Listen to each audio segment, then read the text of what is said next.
Un siglo antes de Fátima. Visiones y revelaciones de la beata Isabel Canori Mora, por Luis Dufaur. Isabel Canori es hija de Tomás Canori, gran propietario de tierras romano, y de Teresa Primoli, aristocrática dama de la ciudad de los papas. Datos biográficos de la beata Isabel. Después de recibir esmerada educación familiar, se casó con un joven abogado, Cristóforo Mora, hijo de un rico médico de la misma Roma, el 10 de enero de 1796. Del matrimonio nacieron 4 hijas, 2 de las cuales murieron de corta edad. Todo auguraba al nuevo matrimonio un brillante futuro, mas la tragedia llegó pronto. El marido se entregó a la delincuencia, arruinó a la familia y abandonó el hogar. Seducido por una mujer de mala vida, fue preso por la policía pontificia, primero en una cárcel, después en un convento. Juró mudar de vida, mas después de retornar a su hogar, intentó repetidas veces asesinar a su esposa Isabel. Ella fue de una fidelidad heroica, ofreciendo enormes sacrificios por su marido, y profetizó que él acabaría muriendo sacerdote. Así fue. Tras el fallecimiento de la beata el 5 de febrero de 1825, Cristóforo cayó en sí y se hizo religioso, llevando una ejemplar vida de penitencia. Fue ordenado sacerdote y murió rodeado de gran consideración. Abandonada por el esposo e incomprendida por los familiares, Isabel hubiera caído en la miseria si no la hubiesen auxiliado benefactores compasivos. Entre ellos se encontraban prelados romanos que narraron al Papa Pío VII sus méritos. El pontífice, beneficiado por las oraciones y sacrificios de ella, concedió privilegios poco comunes a la capilla privada de su humilde casa. Su causa de beatificación fue introducida en 1874 durante el pontificado del bienaventurado Pío IX. Pío XI aprobó el decreto de heroicidad de virtudes en 1928. Juan Pablo II beatificó a Isabel Canori Mora el 24 de abril de 1994. Como en Fátima, la denuncia del pecado. En Fátima Nuestra Señora fue preparando de a poco a los 3 pastorcitos para que se abrieran a la revelación de la inmensidad del pecado cometido por la humanidad y a la amplitud de la penitencia que venía a pedir. De modo análogo actuó Dios en relación a la bienaventurada Isabel. En la Navidad de 1813, ella fue arrebatada a un lugar inundado de luz, donde innumerables santos rodeaban un humilde pesebre. Desde él el niño Dios la llamaba dulcemente. La propia Isabel describe, sin preocupaciones literarias, la sorpresa que tuvo. De solo pensar me causa horror. Vi a mi amado Jesús recién nacido, bañado en su propia sangre. En ese momento comprendí por la vía intelectual cuál era la razón de tanto derramamiento de sangre del divino infante apenas nacido. La mala conducta de muchos sacerdotes seculares y regulares, de muchas religiosas, que no se comportan según su estado. La mala educación que es dada a los hijos por parte de los padres y madres, como también por aquellas a quienes incumbe una obligación similar. Estas son las personas por cuyo buen ejemplo debe aumentar el Espíritu del Señor en el corazón de los otros. Mas ellos, por el contrario, apenas nace, el Espíritu de nuestro Señor en el corazón de las criaturas, lo persiguen mortalmente con su mala conducta y malas enseñanzas. Conspiración contra la Iglesia revelada por Dios. A partir de entonces, Dios le fue revelando el lamentable actuar de ciertos sectores eclesiásticos que atraían la cólera divina siendo cómplices con la revolución que derrumbaba tronos y seculares costumbres cristianas en el orden temporal. Tales visiones tornan patente un siglo antes de las revelaciones de Coba diría que el mal ya se había infiltrado en la Iglesia y en la sociedad civil. Se ve bien que en Fátima Nuestra Señora hizo una advertencia final para ese mal, que progresaba a pesar de todos los avisos en sentido contrario. Los ángeles condujeron espiritualmente a la beata Isabel a antros secretos donde se tramaba esa conjura. Cada vez nuevas aberraciones le eran develadas. El 24 de febrero de 1814 le fueron exhibidas escenas que recuerdan la crisis de los días en que vivimos. Veía, narra ella, muchos ministros del Señor que se despojaban los unos a los otros, rabiosamente se arrancaban los paramentos sagrados. Veía cómo eran derrumbados los altares sagrados por los propios ministros de Dios. El 22 de mayo de 1814, mientras rezaba por el Santo Padre, lo vi viajando, rodeado de lobos que hacían complots para traicionarlo. La visión se repitió los días 2 y 5 de junio. En esta última narra la vidente, vi el Sanedrín de lobos que lo circundaban al Papa Pío VII, entonces reinante, y dos ángeles que lloraban. Una santa osadía me inspiró a preguntarles la razón de su tristeza y de su llanto. Ellos, contemplando la ciudad de Roma con los ojos llenos de compasión, dijeron lo siguiente: ciudad miserable, pueblo ingrato, la justicia de Dios te castigará. Todo el mundo estaba en caos. El 16 de enero de 1815, los ángeles le mostraron a muchos eclesiásticos que bajo el manto de bien persiguen a Jesús crucificado y su santo evangelio, y que como lobos rabiosos tramaban derribar de su trono al jefe de la Iglesia. Entonces ella fue llevada a ver el cruel estrago que la justicia de Dios está por hacer entre aquellos miserables. Con sumo terror vi que en torno de mí fulguraban los rayos de la justicia irritada. Vi edificios cayendo en ruinas. Las ciudades, provincias enteras, todo el mundo estaba en caos. No se oía otra cosa sino débiles voces implorando misericordia. El número de muertos era incalculable. Pero lo que más la impresionó fue ver a Dios indignado. En un lugar altísimo y solitario vio a Dios representado por un gigante fuerte y furioso, hasta el extremo contra aquellos que lo perseguían. Sus manos omnipotentes estaban llenas de rayos y su rostro estaba repleto de indignación. Solo su mirar bastaba para incendiar el mundo entero. No tenía ni santos ni ángeles que lo circundasen,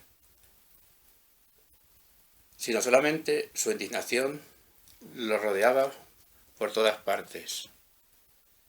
Tal visión duró apenas un instante. Según la beata Isabel, si hubiese durado un momento más, ciertamente yo habría muerto.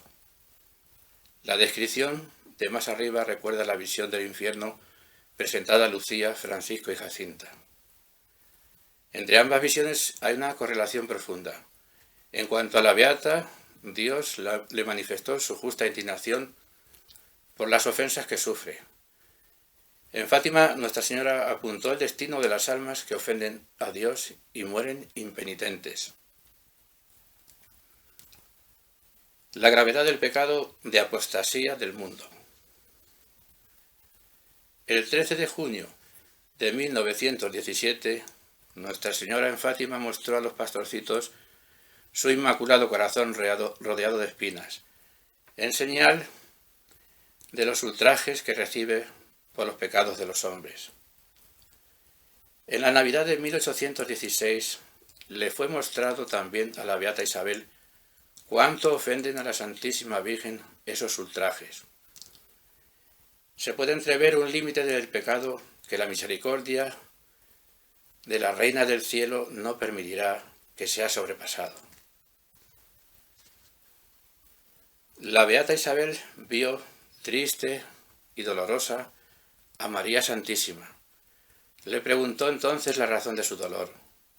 La Madre de Dios se volvió para mí y dijo: «Contempla, oh hija, contempla la gran impiedad». Oyendo estas palabras vi apóstatas que osadamente intentaban arrancar temerariamente a su Santísimo Hijo de su purísimo seno y de sus santísimos brazos. Ante este gran atentado, la Madre de Dios no pedía más misericordia para el mundo, sino justicia al Divino Padre Eterno, el cual, revestido de su inexorable justicia y lleno de indignación, se volvió hacia el mundo. En aquel momento toda la naturaleza entró en convulsión, y el mundo perdió su buen orden, y se formó sobre la tierra la mayor infelicidad que se pueda contar o imaginar, una cosa tan deplorable y aflictiva que dejará al mundo reducido a la última desolación. Anticipación de los castigos vaticinados en Fátima. El velo que envuelve a los castigos anunciados en el año 1917 fue levantado de alguna manera para la Beata Isabel. Lo que ella vio nos aprovecha para entender mejor lo que Nuestra Señora anticiparía después en Cova de Iría. En efecto, el 7 de junio del año 1815, Dios nuestro Señor le mostró una vez más el castigo que atraían sobre la humanidad aquellos lobos rapaces con piel de oveja, acérrimos perseguidores de Jesús crucificado y de su esposa, la Santa Iglesia. Me parecía, escribió, ver a todo el mundo en convulsión, especialmente la ciudad de Roma. ¿Qué decir del Sacro Colegio? Por causa de la variedad de opiniones, unos habían sido dispersados, otros abatidos, otros despiadadamente asesinados. De un modo similar eran tratados el clero secular y la nobleza. El clero regular no estaba sufriendo la dispersión total, mas era diezmado. Innumerables eran los hombres de toda condición que perecían en esa masacre, mas no todos se condenaban. Muchos eran hombres de buenas costumbres y muchos otros de santa vida. En la fiesta de San Pedro y San Pablo, el 29 de junio del año 1820, la Beata contempló proféticamente al príncipe de los apóstoles descendiendo de los cielos, revestido con los ornamentos pontificales y rodeado por una legión de ángeles. Con su báculo trazó sobre la tierra una vastísima cruz, y a los 4 lados de ella hizo aparecer 4 árboles, de vivo verdor, también con forma de cruz, envueltos en una luz brillantísima. Debajo de aquellos árboles, cruces, quedaban como refugiados y libres del tremendo castigo todos los buenos, fieles, religiosas y religiosos. Mas ay de aquellos religiosos y religiosas inobservantes que despreciaron las santas reglas. Ay, ay, porque todos perecerán bajo el terrible flagelo. Y digo esto de todos, aquellos que se entregan al libertinaje y van marchando detrás de las falsas máximas de la reprobable filosofía de hoy. Tan graves amenazas tal vez pudiesen parecer exageradas en los tiempos de la Beata Isabel, en que el lento avance de la revolución anticristiana encontraba oposición en la Iglesia de parte de numerosos santos y almas de virtud insigne. Así, tales palabras parecen dictadas más para este nuestro triste inicio del siglo XXI, quien con todo rigor, sin auxilio de las luces proféticas, podría haber imaginado que la crisis en la Iglesia llegaría al punto que alcanzó en nuestros días. A la vista de esto se comprende que Dios haya querido manifestar su cólera e indignación a la bienaventurada Isabel. Mas infelizmente todo indica que, como en Fátima, el mensaje divino transmitido por la beata no fue tenido en cuenta debidamente. Venganza divina contra los enemigos de la Iglesia.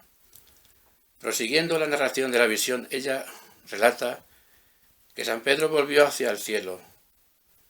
Entonces en la tierra el firmamento quedó cubierto de un color azul tenebroso, que solo de mirarlo causaba terror.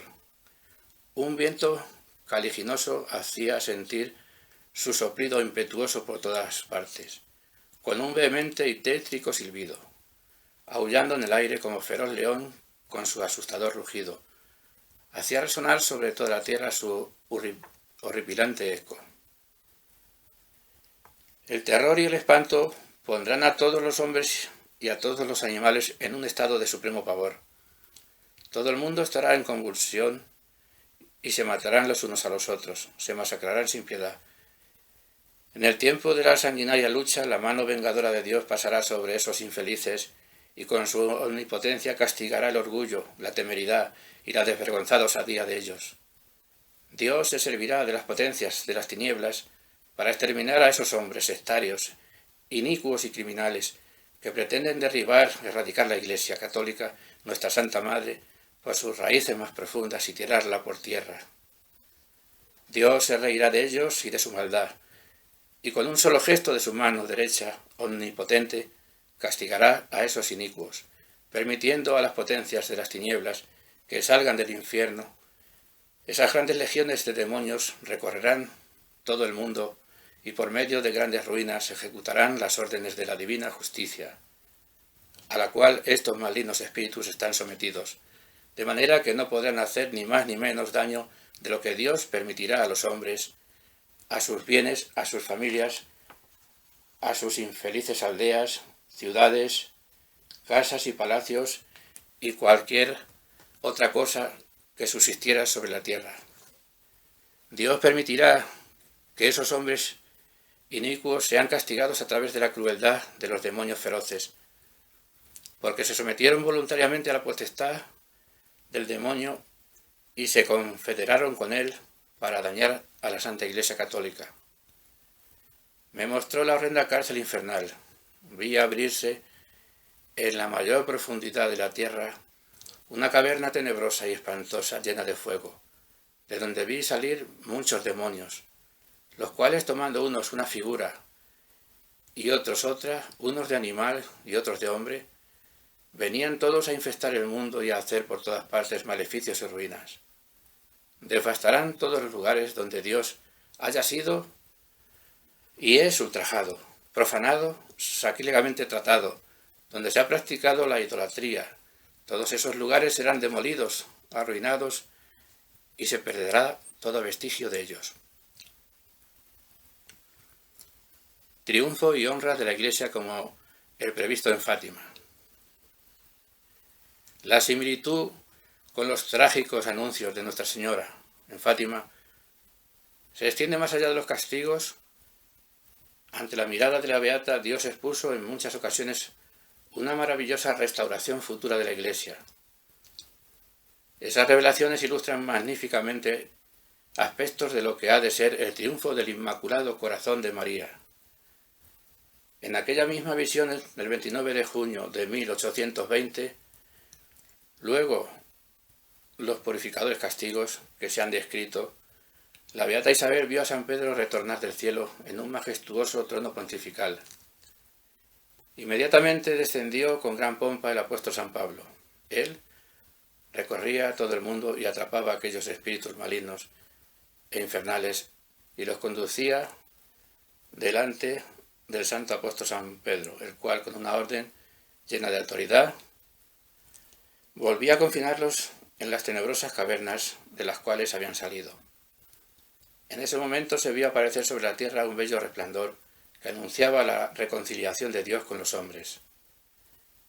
La pequeña grey de los católicos fieles, refugiada bajo los árboles en forma de cruz, fue conducida a los pies del trono de San Pedro.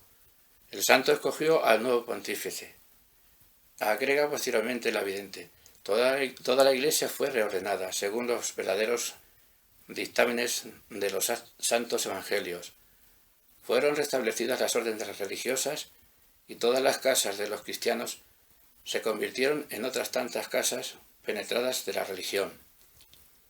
Tan grande era el fervor y el celo por la gloria de Dios, que todo era ordenado en función del amor de Dios y del prójimo. De esta manera tomó cuerpo en un momento el triunfo, la gloria y la honra de la Iglesia Católica. Ella era aclamada por todos, estimada por todos, venerada por todos. Todos decidieron seguirla, reconociendo al vicario de Cristo, el sumo pontífice. 5 herejías infestan el mundo. Le dijo nuestro Señor a inicios de 1821: yo reformaré a mi pueblo y a mi iglesia, mandaré sacerdotes celosos para predicar mi fe, formaré un nuevo apostolado, enviaré al Divino Espíritu Santo a renovar la tierra, reformaré las órdenes religiosas por medio de nuevos reformadores santos y doctos. Todos tendrán el espíritu de mi directo hijo Ignacio de Loyola. Daré un nuevo pastor a mi iglesia, docto, santo, repleto de mi espíritu. Con santo celo retomará la grey de Jesucristo. Tras ello añade: él me hizo conocer muchas otras cosas concernientes a esta reforma. Varios soberanos sustentarán a la Iglesia Católica y serán verdaderos católicos, depositando sus cetros y coronas a los pies del Santo Padre, vicario de Jesucristo. Varios reinos abandonarán sus errores y volverán al seno de la fe católica. Pueblos enteros se convertirán y reconocerán como religión verdadera la fe de Jesucristo. Dios le hizo ver en varias ocasiones una esplendorosa nave nueva, símbolo de la Iglesia restaurada, que estaba siendo armada por los ángeles. También el 10 de enero de 1824 le mostró el principal obstáculo para la conclusión de esa nave. Ella vio 5 árboles, todos de desmesurado tamaño. Observé que esos 5 árboles, con sus raíces, alimentaban y producían un enmarañadísimo bosque de millones de plantas estériles y selváticas. Dios le hizo entender que aquellos 5 enigmáticos árboles simbolizan las 5 herejías que infectaban el mundo en nuestro tiempo. Falsas máximas y los errores esparcidos por Rusia. El 22 de enero de 1824, la beata Isabel conoció que aquel bosque maldito representaba un número incontable de almas, las cuales, debido a que tienen una conciencia depravada, pueden ser denominadas almas sin fe, sin religión, porque piensan en todo menos en aquello que todo buen católico está obligado a pensar, porque lo hacen todo menos aquello que deben hacer. Aquellas míseras plantas son tenidas por el Divino Señor, no solamente en cuenta de estériles, sino también de nocivas y hasta de pésimas, que merecen ser arrojadas al infierno. La vidente escuchó que las 5 aludidas herejías se identificaban con las falsas máximas de la filosofía de nuestros tiempos. Máximas esas que, según ella, estaban en el núcleo de los movimientos revolucionarios de su época, inspirado en el espíritu y la doctrina de la Revolución Francesa. Tales máximas orientaban la conjuración que subvertía la Iglesia y el orden sociopolítico. La beata Isabel cerró los ojos para esta tierra el 5 de agosto del año 1825. casi un siglo antes de la gloriosa manifestación de Nuestra Señora en Fátima. Entre tanto, sus visiones y revelaciones, de las cuales dimos aquí apenas algunas muestras, parecen destinadas especialmente para el conocimiento de nuestros contemporáneos. Ellas tornan patente el grandioso designio divino que sobrevuela la historia, pues muestran que el plano del reino de María, como fue profetizado en Fátima, es como un inmenso palacio que la divina providencia viene preparando desde hace siglos y cuya terminación irá más allá de toda especulación humana. Por todo ello, las visiones y revelaciones transmitidas por la bienaventurada Isabel Canori Mora refuerzan aún más la idea de la centralidad del mensaje de Fátima y la certeza del cumplimiento de la gran promesa de Nuestra Señora a los 3 pastorcitos en 1917. Por fin mi corazón inmaculado triunfará.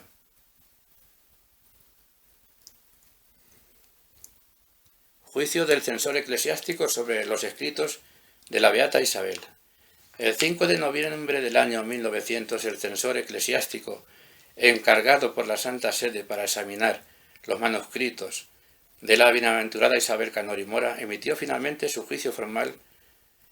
El censor expresó lo siguiente: en todos los escritos de la referida sierva de Dios Isabel Canori Mora no hay nada contrario a la fe y a las buenas costumbres, como tampoco se encuentra ninguna doctrina innovadora o peregrina, o ajena al modo de sentir común y consuetudinario de nuestra Santa Madre Iglesia. El censor, entre tanto, observa que se podrían presentar objeciones en cuanto a ciertas visiones y revelaciones que se refieren especialmente a prelados mayores y menores de Roma, en las cuales aparecen descritos con colores bastante cargados y en proporciones que parecerían propias a escandalizar a los fieles y a las cuales parecían convenir la calificación de malsonantes u ofensivas a los oídos píos.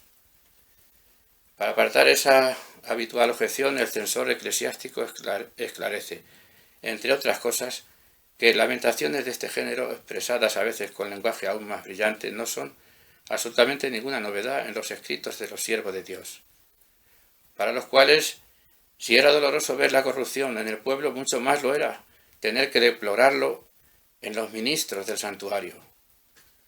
Después de explicar cuán arduo sería intentar probar que son falsas las visiones de la Beata Isabel y cómo no sería difícil mostrar que son auténticas, concluye: las palabras de la sierva de Dios, antes que malsonantes u ofensivas a los oídos píos, deben ser consideradas muy útiles, especialmente a los sacerdotes que las lean.